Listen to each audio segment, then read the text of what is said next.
Hello, good evening, and welcome to Glasgow Rangers Nation podcast live tonight. Just for me, Owen, your host. Victoria is away doing Victoria things in Canada, apparently shopping for a wedding that she is attending this summer.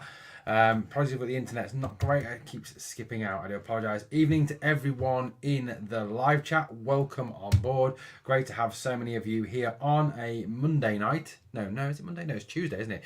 Tuesday night. I'm behind myself.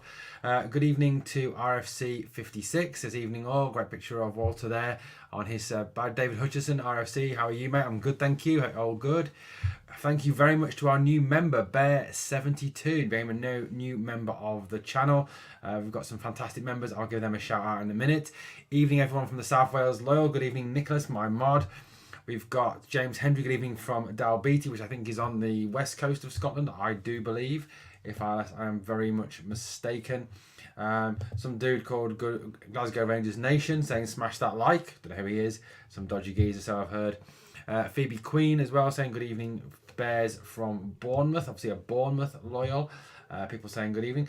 Rangers Bears 72 member says good evening everyone from North East England. North East loyal, we are the people. Absolutely.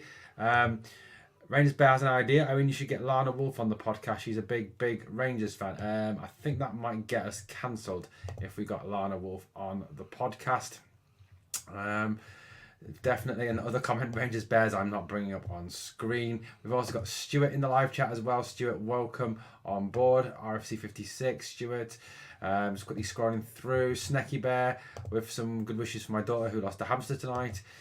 Thank you very much, Snecky Bear. Great to have you on board. Callum C also in the live chat as well. I really do feel for Callum C. Callum, I love Callum's humour. It's fantastic. Loads of people in the live chat. Just quickly going to try to get through anyone else I haven't quite yet mentioned yet. RF70C72 says evening all. Good evening 72. Hope you're good, buddy. I think that is it for the moment. Remember, guys, you are the guests tonight. We've got Malky as well in the live chat. We've got also Martin Fraser in the live chat saying good evening from Keith Ness. George A says good evening from Colne in Lancashire. And Paul McGregor saying evening everyone as well. Some fantastic people in that live chat. Lots and lots of you are members of the channel. Thank you to our new member, obviously. And I will get your... what I'll do is I will get you on this wall of honour. Here are all our members at this moment in time. Obviously, without our new member who joined tonight, I will add you under Caroline there. But thank you to all of those people on the screen there who spend 72, just 99p a month to support the channel. Absolutely fantastic. Thank you very much for your support. It is most welcome indeed. Paul McGregor is from Dumfries, which I think is actually near Dalbeattie. Paul, correct me if I'm wrong, near Castle Douglas and that kind of area. I have actually been there. Gallant Pioneer as well, just jumped on as well. Good evening, Gallant. Hope you're good, my friend. Okay, so we're going to talk Rangers news. We're going to talk about strikers, which obviously are a lot on the on the news agenda at this moment in time.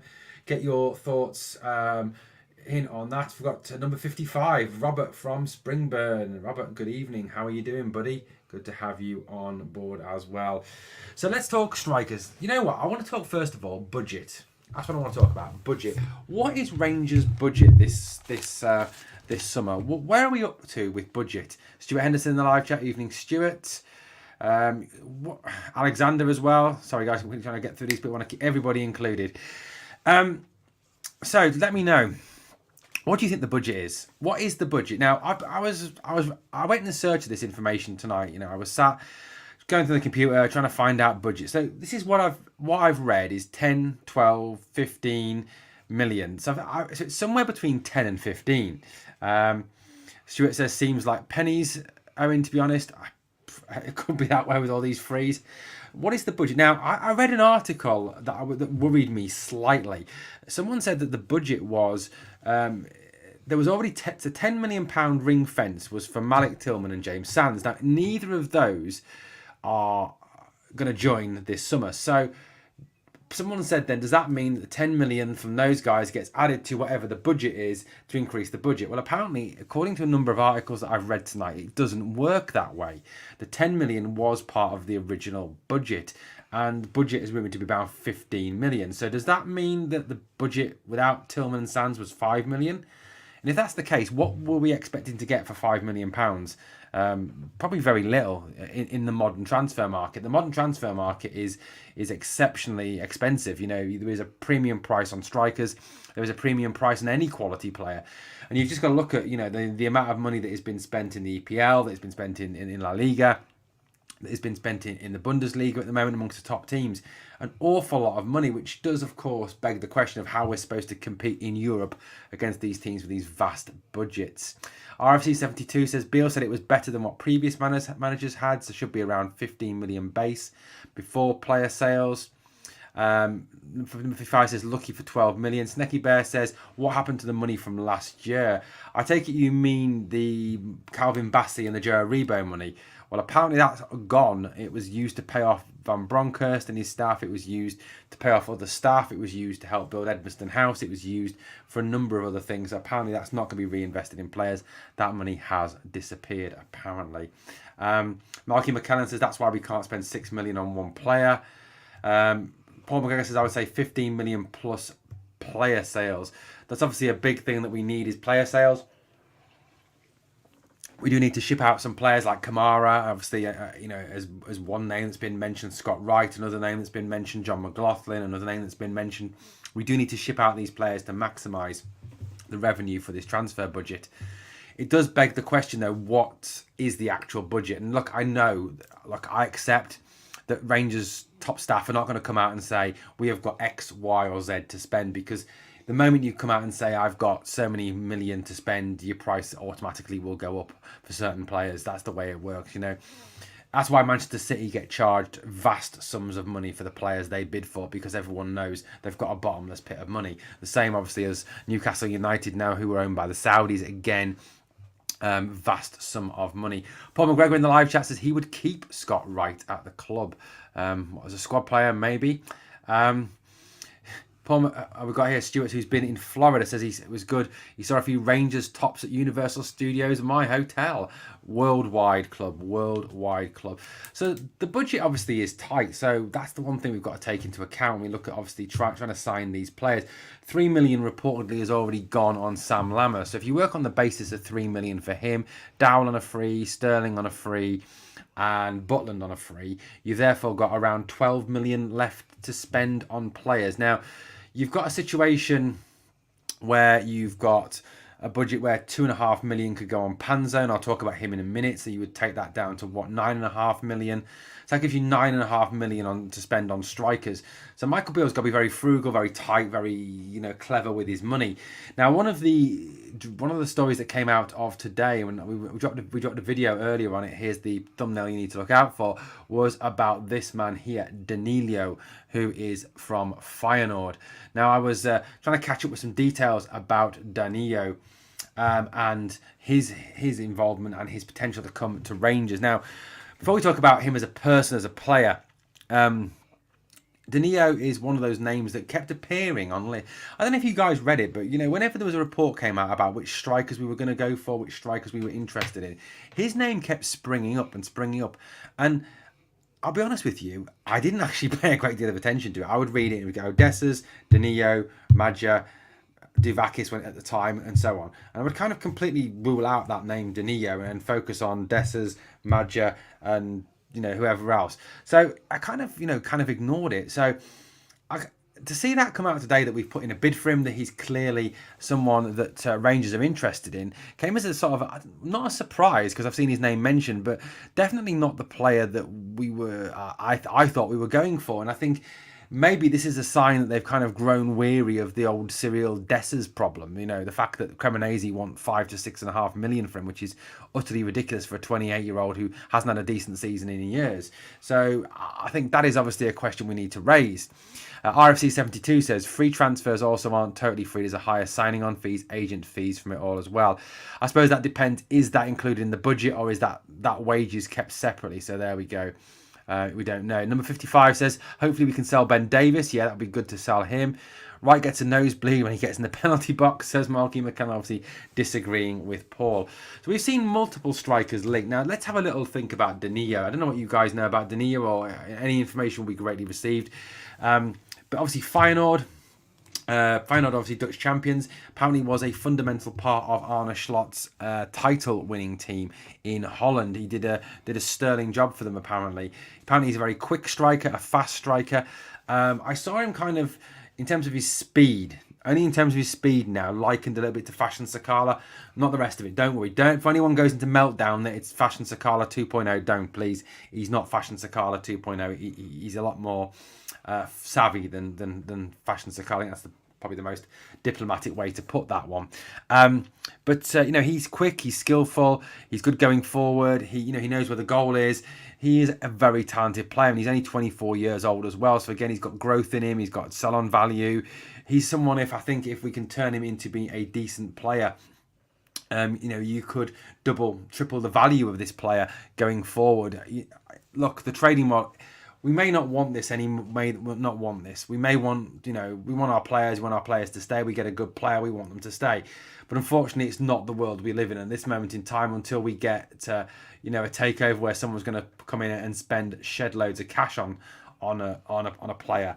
It isn't going to happen. We're going to have to sell players to survive. We're going to have to sell players to keep away from going back to 2012. And unfortunately, at this moment in time, that lot from across the city do have a higher revenue turnover than us. And that's probably why the Champions League is so vital for us. And I will talk a little bit about the Champions League later in the pod.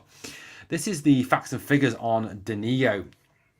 34 Eredivisie games, 10 goals, 3 assists, 13 goal contributions in 34 games, 2 goals in the Europa League in 10 games, 2 goals and an assist in the KNVB Beker, which apparently is their cup competition. Across last season, 14 goals in 48, 4 assists, so it's 18 goal contributions, a goal every 148 minutes, which is better than Cyril Dessers. So he's got a pretty decent record. What have we got here? Number 55 says in the live chat, heard Werder Bremen were looking at Cholak. Don't think Biel likes him. Just on Cholak for a minute, it's just a bit of an aside here. Cholak is being looked at by Werder Bremen. Werder Bremen are in danger of losing their 2 strikers. Dux and, I can't pronounce his name, it's awful pronunciation, I do apologise, and Fulkrug are both drawing interest from other teams. So if they sell one or both of those, it's highly likely that they will come in for Antonio Cholak. I think the thing with Cholak is I don't think he fits Biel's system. I don't think he fits how Biel wants to play. Biel wants to play with split wide strikers. If you look at Cholak, he's not that sort of player, is he? He's very much a number 9. He needs service to score goals. He's not going to create his own chances like like Alfie used to some degree, or like great strikers of the past like Michael Moles or Dado Perso, or those sort of guys did. He's a pure out and out 9, and he doesn't fit that system that Biel wants to play. Malky says we'll have to sell players to get players in. I think that could well be a situation that we do need to do. 100% there on that one. Malky, I think you could be correct.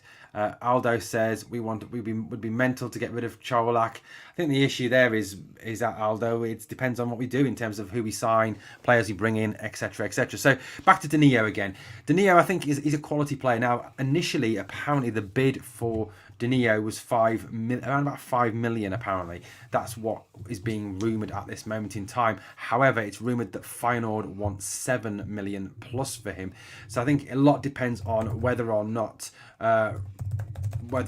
Rangers are prepared to go that little bit further. Now, reading the reports earlier in the paper and online, it said very much that it was an initial bid and that Rangers would go back in for him again. So, it could be that we do increase that amount that we do put in for him. So, at the end of the day, what do we go to? Can we afford? I was doing that bit of the maths there, that 9.5 million. Well, if we spent 7 million, say, on Danilo, that leaves us with 2.5 million. Well, that rules out Benny Traore, that rules out Dessers, that rules out, to some degree. Does that rule out Madja as well? At the moment, he's free, but that could change depending on Bordeaux's appeal. So, I personally think we need 2 strikers. I would love to see Danilo come. I'd love to see Traore come. We can't realistically afford them unless there's money that we don't know about, and that's the situation that we're up to. RFC72 in the live chat says Biel wants hybrid players who can do a bit of everything. Cholak can't do that, even though he knows where the goal is, but a good price he can go. I think that's the point you've got there. That is the definite point of RFC 72. He does want these hybrid players. He wants these players that can play split wide striker. Again, that's not Cholak's game. Aldo says Kamara, Hadji, Borna, Lunny should all be moving on. Well, we know that Kamara, Roof, we know that Lundstrom and Borna are all entering the final years of their deal. Ken McKenzie, new name in the live chat. Ken, welcome aboard. If Beale can win the league and have a run in Europe on 15 mil, we have ourselves a miracle worker. 100% do we do. 100% we do there. Marquis says no chance at 7 mil. With that amount, they would want. I would want a better return. David Todster says he doesn't want Dessers. I agree with you. I don't want Dessers either. I don't think he's a good striker. I'd give Lunny another year, although he played all last season with a torn ligament in his ankle foot. And right, Matondo, I think we need better, says RFC 56 in the live chat. So the situation with Danilo is very much ongoing. And I think a lot depends on what happens with that, whether we do spend the money, whether we are able to negotiate something. It may even be that we're trying to negotiate, yes, you can have 7-8 million from Feyenoord, but it's an instalment payment, so you get 4 million now, 4 million next year. You know, that is something that does happen with transfer deals these days, you know, especially given the expensive sums that are paid for footballers. So, you know, that is definitely, you know, a situation that could be looked at. The other strikers obviously is Benny Traore, and as I mentioned in my video this morning, Benny Traore, you know, Hacken want a record amount for him. Now, like I said in the video this morning, don't panic, it's not an Erling Haaland type record amount, it's a record for them. Now, their record sale is 3.5 million, so they're probably wanting somewhere around 6 for Benny Traore. He is a very good player. The caveat you put on that, and it was a good comment I read in the comments earlier, is he's got those, he does score a lot of goals, don't get me wrong, great goal return record. I think, what is it, 12 in 13 games in the Swedish Super League, but it is the Swedish Super League, and to what degree is the Swedish Super League, you know, a strong league, given the fact that virtually all Sweden's top players play away from Sweden? So, you know, you've got to sort of caveat that for definite. RFC 56 says someone would take Roof on loan, but Beale will chance it and keep him. Yeah, I think he will. I think Beale likes Roof. He remembers the 55 season. He remembers Roof being the top scorer. You know, maybe there's a chance we can get Roof fit and keep him fit for 60-70% of the games. Remember, we have brought back Dr. Waller. Maybe that's the best signing of the summer. You know, Dr. Waller has a great record of injury prevention, didn't he, during that 55 season and before. So maybe that is the answer. We made 1 million from Bayern for the Tillman deal. Surely that must be added to the budget. Surely, yeah, number 55, I reckon that's a point. Paul McGregor wants Matondo to be given a proper chance. Aldo says, RFC 72, if he doesn't sign a new contract, then punt him. Can't be having older players just leave for free. Agreed. Gallant says, still wouldn't have offered Jack another contract. Still a good player, but he's past what we need. And RFC 72 says, yeah, true, Aldo. I'd give him a year extension, give him a chance. Plus, it's a good backup to have as well. And we've got David McGregor saying, Tondo can run back the wind, but that's it. Run, Forest, run. Maybe that's a bit of it. Roof should be injury-free, except the blister on his arse from sitting on it for so long. Love it. Love it. Matondo dividing opinion there in the live chat. You know, there's obviously links there to strikers, and that's the priority. This is what I want to see. I want to see that over the next few days. I think, you know, you've got Cifuentes. He's probably going to come in. That's 1.5 million. We need to see strikers coming in over the next week or 2 weeks. You know, that's something we definitely need. Now, Madja could be the get out of jail free card if we can persuade him to come. He has been. There was a tweet retweeted out earlier about him being linked with Valladolid, Anderlecht and Rangers. Rangers obviously have the promise of the Champions League, which they could qualify for, to really draw Madja in. Champions League football is a big draw, and that's why we need to qualify for that. So, you know, I do think that is the desperate need to get in the Champions League. Just think, if we are qualifying for the Champions League, we can draw better players for definite. Gallant says players will return to training on Friday. I think, Gallant, you are 100% correct. I'm going to do dates for your diary. Matondo isn't good enough, says David Todster. Have to agree, Matondo is pish. There's a young player called Thierno Barry who's quoted at 2 million euros in Belgium. If we can get Traore, he should be the next young one to go for. Madja will sign. I have a gut feeling. Aldo, I hope your gut feeling is correct. I would love to see Madja in the blue in the blue shirt of Rangers this coming season for definite. In terms of Jonathan Panzo, that's the other one that is. He's a defender, obviously, that is swinging around. He is left-sided centre back, left back. I think if he does arrive, then you will well see Ben Davies on his way out of the club.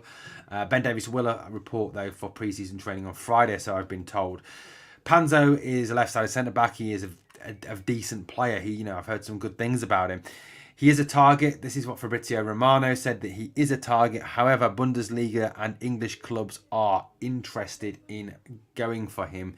The two English clubs that are interested, reportedly, are Coventry City and West Bromwich Albion. Now, they're both championship clubs. So obviously, Rangers have a whole lot more to offer than two championship clubs in England. So I think if it was Premier League clubs, you'd have slightly more to worry about. West Bromwich Albion are currently undergoing a big rebuild. So, where they'll be next season, who knows? Carlos Corberan is their manager, a decent manager nonetheless. Then you've got Coventry City, from Coventry, the city where concrete goes to die, absolute dump of a place. Don't know why you'd want to go to Coventry City, absolute Mickey Mouse team playing in a half-empty stadium week in, week out, who only get behind the team when they're winning. So there we go. Give Matondo a chance. I think the lad will definitely come into a game next season. Gio never gave him a chance. When he did, he played him out of position. RFC72 says all the latest reports say we're leading the race for Madja, and Bordeaux have already accepted he's gone. That's what I've heard, that Bordeaux, if they lose this appeal, have accepted he is a goner, because at the end of the day, he has said that he wants to leave if they don't get into League 1. Gallant says Seema excites me.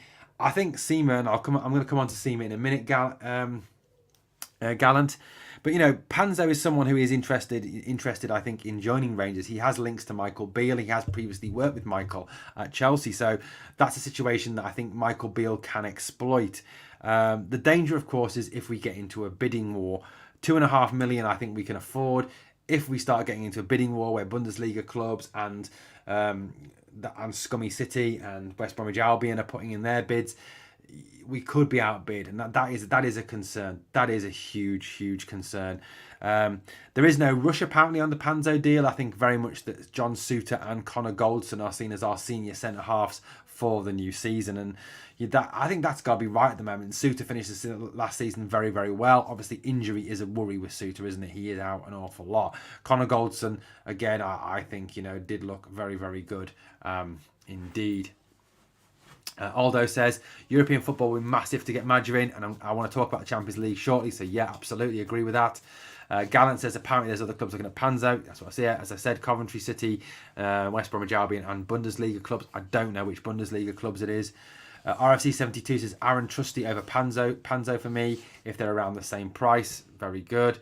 David Hutchinson said he heard that Seema is alone with a right to buy, which would be good. We don't want to just keep taking other people's players and developing other people's players. Stuart Henderson says, can he stand West Brom? I've just never liked them. No, me neither, Stuart. Don't really like them. If they want to play for money, let them go. We need players to play for the badge and go all the way in the Champions League. That would be beautiful, Snecky Bear.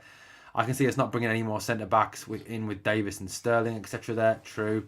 Goldson is going to miss the first few months of the season with injury, so obviously that is a concern as well going forward.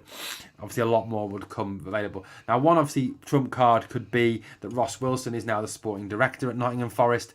Maybe that will help us get Panzo and persuade Panzo to come. That could be something that that is worth considering. But look, as I've said on a lot of the videos recently, we've got to take all these links with a kind of little bit of a pinch of salt, haven't we? Because at the end of the day, the media make things up. This is silly season, isn't it? The media live for, and we're all guilty of it, for making up links, for fantasizing about links, for taking the shortest little rumour and blowing it up massively, don't they? So, we've got to sort of take that as a little bit of caution, a little bit of caution. Bit of a comment on West Brom there. Gallant, I think Sterling will cover him till then. Sterling can play centre half. I have seen that as a possibility for Sterling. Now, one of the Gallant mentioned was Seema. Now, Seema is going to be a loan, apparently. RFC 56, if it's a loan, I hope it's a real loan to buy, and not a kid on loan to buy, and we get 1 million, 10% at the end of it. Absolutely. I hope that too. You know, Seamer look, Seamer is someone I think that Rangers are kind of, I don't know, perhaps Michael Beale's realised that yes, he would love to have a situation where he could go out and buy whoever he wanted, whenever he wanted. That I'd love that to happen, but I think there maybe is a place for 2 or 3 loans to come in and supplement this squad. We know, unfortunately, we don't have the vast, massive budget to do the massive rebuild that the squad probably does need. So bringing in loan players like Seamer is going to have to be something that we do. He is an exciting player. Now, the one thing that concerns me, and I don't know if it concerns you, live chat, is that that we seem to be signing a lot of reclamation projects, a lot of players that are going to have to be rebuilds, that, you know, you've got to remap them, retool them, rework them to get them back to form. Sam Lammer's obviously been the prime example of that.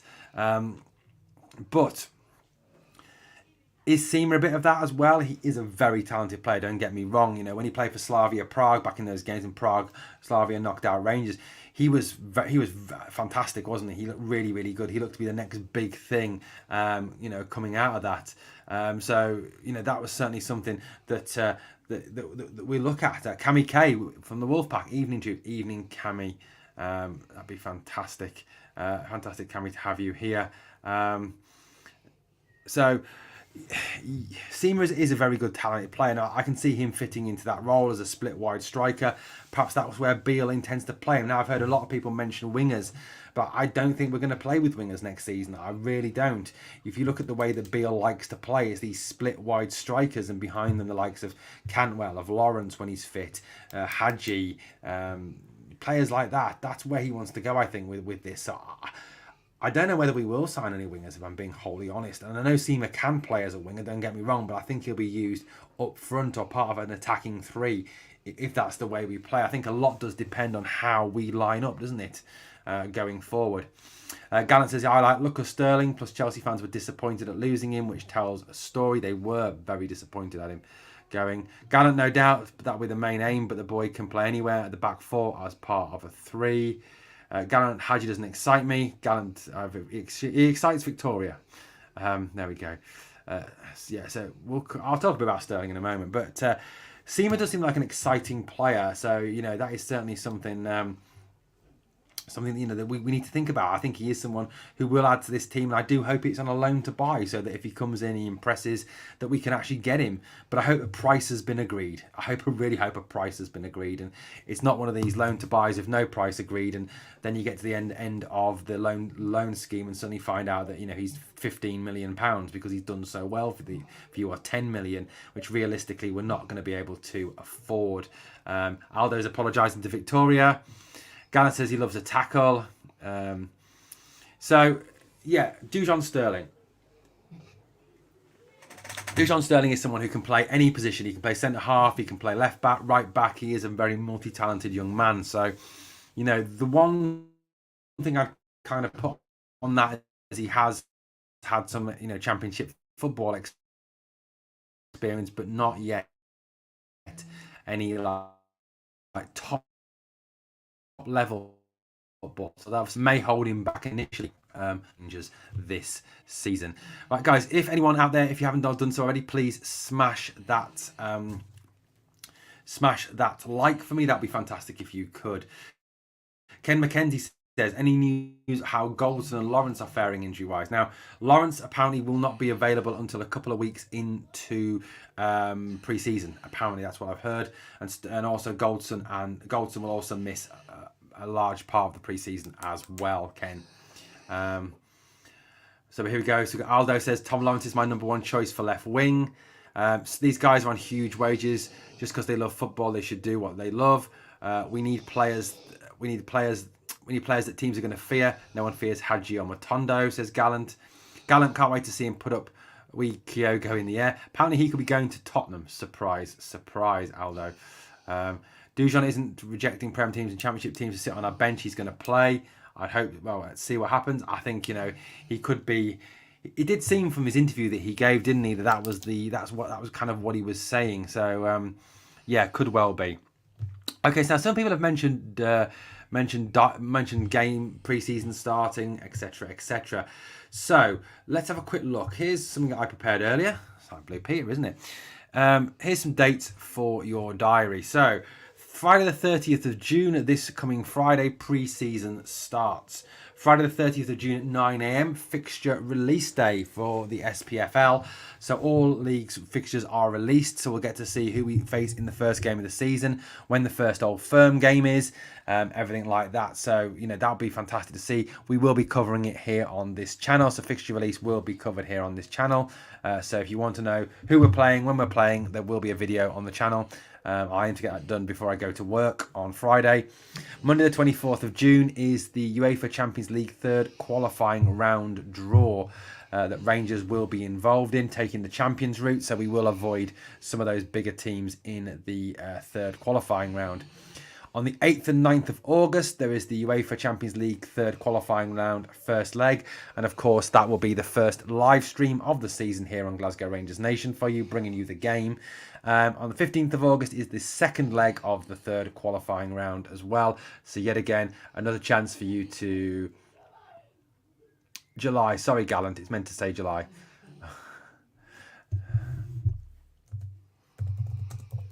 Sorry about that. That was a mistake. I'm trying to do that quickly before the show. 24th of July.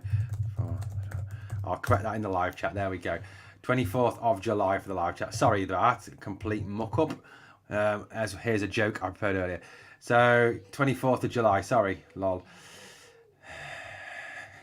So yes, it is the 24th of July. My apologies. So 24th of July is the Champions League draw. The day back after I get back off holiday. Questions here. I don't care if we get 10 loan players as long as we win the league. Although I think ours will get Kurgan Hatate is off to Saudi Arabia. Yeah, that's where the money seems to be at the moment, isn't it? So yeah, 24th of July is Champions League draw. Now, I did a bit of research into the Champions League and, look... I'm off on holiday. I'm going to Italy, Gallant. I'm going to Italy. I'm not going scouting for Rangers. I'm going on taking my kids away to Italy, mate. But you know what? I am taking computer. Do you know what though? And you're all going to laugh at this, but I'm taking my computer equipment with me, and I will still be producing videos even when I'm on holiday. And you know what? The grind never stops. So there will be when I'm on holiday, I will still have my computer equipment with me, and I still will be recording live, not live, but recording videos for you on a daily basis. Bringing them out for you on that daily basis for you when I go on holiday. I'm going on holiday in August, actually, not in July, in August. So there we go. Anyway, so yeah, Champions League. Let's talk Champions League. We do need to look, I get what the worry is. We got absolutely pumped, didn't we, last year in the Champions League? It was embarrassing at times. The Liverpool game in particular stands out as being one of the most embarrassing. And given the fact that one of my daughters is a Liverpool fan as well, I did take quite a bit of a stick for that. So in fact, it was unfortunate. So there we go. But I honestly don't think that if we can qualify for the Champions League group stage, that we will be in a position where we will get smashed by teams. Yeah, I get that we could get Manchester City, or we could get Bayern Munich, or we could get Real Madrid or a Barcelona, who are vastly more powerful in terms of financial wealth than us. I get that, but I just think Michael Beale is too tactically astute. Now, Gallant says here, if we keep getting hammered in the Champions League, then the fans will lose interest in the competition. Yeah, they will, but I don't think it's going to happen, mate. I honestly don't think it's going to happen. I don't think we're going to get hammered in the Champions League this season, because I just think Beale is too tactically astute.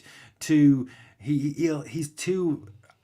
He has that ability to set his team up for that not to happen. So I just can't see that happening. Yeah, Callum, I agree. I reckon we'll have a better go in the Champions League. Beale won't get battered, and we'll definitely not get the same sort of group again. Yeah, I think we were very unlucky to get the group of death last time, as it was nicknamed. Now, I was watching Rangers review this morning, and I don't know about you guys, but Johnny McFarlane was on there, the Hibs fan, and he was going about Rangers in the Champions League, and you know what, he was doing my head in. I was seething at him, to be honest with you, absolutely seething at him. But I think the Champions League is good because we need the money. Look, we haven't got a vast sum of money. You can earn up to £50 million from the Champions League. And that's something I think we do need to bring in that revenue. It's also the prestige. You can attract better class of player if you're regularly in the Champions League and you do something in the Champions League. The other thing to think about is if you finish third in the group, you drop to the Europa League. So you get a Europa League run as well. It's an opportunity to make money from the Europa League. So you can, really increase your revenue streams coming in. And that's something that Rangers need to do. They do need to have that revenue stream coming in, and European football does help massively. So for me, the Champions League is something we do need to qualify for. Look, I'm not expecting us to win the Champions League or win the group or get through to the knockout stages, but what I am expecting is to go out there and give it a much better go than last year, and then probably after Christmas drop down into the Europa League. Then we get the Europa League run. I think we'll do very well in that competition. RFC 272 says all depends on the draw. If we get the likes of Man City, we'd get stuffed no matter what tactics. I think the thing you've got to remember, there's a lot of English teams get stuffed by Manchester City. There's a lot of top English teams get stuffed by Manchester City. So I don't think that's any disgrace if we go out and get beat 4-5-0 by Manchester City. Because like I said, teams like Villa, like Spurs, like Liverpool get hammered by Manchester City. So I don't think that's any shame on that. Manchester City are what we call a bit of a cheat code. I think, they are kind of like your FIFA team or your Pro Evolution soccer team where you go and buy all the world stars and you have Messi, Ronaldo all on the same team and you smash everyone. That's a bit like Manchester City, isn't it? No one expects us to get past the group, but at least get a few wins at Ibrox and some entertainment fans. Gallant, I think there's every chance that could happen. With Michael Beale as the manager, I don't see us getting hammered or being as embarrassing as that lot from across the city. Let's face it, that lot from across the city are about as much use as a 3-pin plug in Europe. They are absolutely useless. Europa League money is nothing compared to Champions League. We can't let cover up. FC, let's get the Champions League money, and yeah, we do need to get the Champions League money. Absolutely. New team could be superstars. Let's say we could have a team with Cantwells, couldn't we? We've got RFC 56, separate entity, haven't won the European knockout game since 2003. Is that right? I don't know. I'd have to look into the RFC 56. Financially, the level of Champions League is above us now. I hate to say it. We are a Europa League big hitter team, but that's why I want to be in the Champions League before Christmas. And this might be slightly greedy. Finish third in the group, drop to the Europa League, and then have that run. We need the coefficient points for the World Cup to make sure we get that guaranteed 25 million from it. 100% agreed. Cami says treble winning City. By the way, yeah, City are a different class, aren't they? They really are. Malky says it depends how you are playing, Owen. There are some good teams out there. True. The Champions League is an exclusive members club. Why do you think UEFA have made up the Conference League? True. Pro Evo, oh man, the memories. Yeah, I used to love Pro Evo all day back in the day when I had a PlayStation. Once we start getting, can't afford one now. Once we start getting in the Champions League regular, it won't be like last season when we were still fucked from the Europa League final run. We want Champions League. It's all about recognition for the famous. Yeah, I think it has to help, doesn't it? 2004 was the last time RFC. Yeah, it's correct. RFC 56. Although you hear the EAFC 24 will have Ibrox and Sharkhead, really. Finally, sorry. What else have we got in the live chat? Quick, trying to get through these comments in the live chat. Champions League format is changing next season, so every season we need to qualify as you don't drop down from next season onwards. There will be disaster in terms of a financial gap. 100% says Gavin Quinn, new name in the live chat. Welcome on board. And Gallant says Pro Evo is that game that made up names like Glasgow Blues. It was a little bit, yeah, but there was actually Glasgow Rangers licensed actually in the last few games. Did have the last licensed shirts and everything for Glasgow Rangers and that lot from across the city. So you could have an Old Firm game going on, which is really, really good. Now, in terms of Champions League, opponents we could possibly play. In the third qualifying round, there is Genk, Sturm Graz, Dnipro and TSC Bakala Topola, who are a Serbian team. Apparently, they are the four teams that Rangers could face in the third qualifying round if all goes to plan. Sturm Graz, for example, we did face in the 2001 UEFA Champions League, where we beat them 5-0 at Ibrox and drew 2-2 with them in Austria. I think it was a group stage game. Genk are probably the strongest out of them. It would get interesting in the playoff round where we would likely face Marseille or PSV Eindhoven again. So teams that we've got history with, teams that we've got real history with there. PSV, who we beat last year. That fantastic performance away in Eindhoven, and Marseille, who obviously knocked us out the year they went on to win the European Cup as it was then, but obviously was stripped of that title for match fixing. So we've got history with Marseille, and you could argue that if Marseille is our opponent, we kind of owe them one, don't we? But I don't realistically think that a full strength Rangers team playing as well as it can play with Todd Cantwell, with Nicholas Raskin, with Ryan Jack, with hopefully Sam Lammers in form, with hopefully with Ridvan Yilmaz, with Connor Goldson, with John Suter, with Jack Butland performing well in goal, with Tav. I really can see it. I can't see us going into those games against PSV and Marseille fearing them. And, with Michael Beale's ability to set his team up, I think they're games that we can easily win. And as Snecky Bear said here, we beat PSV with half a team last year. We did, absolutely.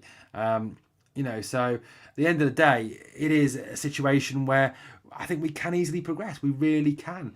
Ken McKenzie makes a brilliant point in the live chat here. He says, hopefully our injury hoodoo will disappear. With a full squad and the bigger additions, I am confident we have a tremendous season. Can't wait for the start. No, I can't wait for the season to start. The season starts, I did write it down somewhere, the 5th and 6th of August. So we will have played some league games by the time we go to play the Champions League, which will be useful in terms of bedding those players in and getting started at least. So the 5th and 6th. Aldo says, I do think we'll qualify for the Champions League, but we need a top striker beforehand. I absolutely 100% agree. And I hope they push the boat out. They really need to push that boat out and obviously sign somebody. He wants... Gavin wants the French team, Marseille. Absolutely me too. I want to smash Marseille. I'd love to give them it back for that defeat. Is it 2004, 2005? Absolutely. Gallant Pioneer says in the live chat, we've got a testimony with Newcastle friendlies with Hoffenheim and Hamburg as well. Apparently we've got a friendly with Olympiacos as well, although the date has not yet been confirmed. It'd be great to see the players on display and playing. Actually, if I can find a stream of those games somewhere and I'm not working, I will try and get a live stream out to you on that. What have we got? RFC 72 says, Gallant, that's my worry. It's a whole new team on. People forget that, expect too much. Mesh instantly, which isn't the case. They don't need to push any boat out. Marger is free. Make it happen, Mr. Rangers. 100%. Especially a game for that magnitude. And George is coming up for the Newcastle game. I hate Newcastle. I proper hate them.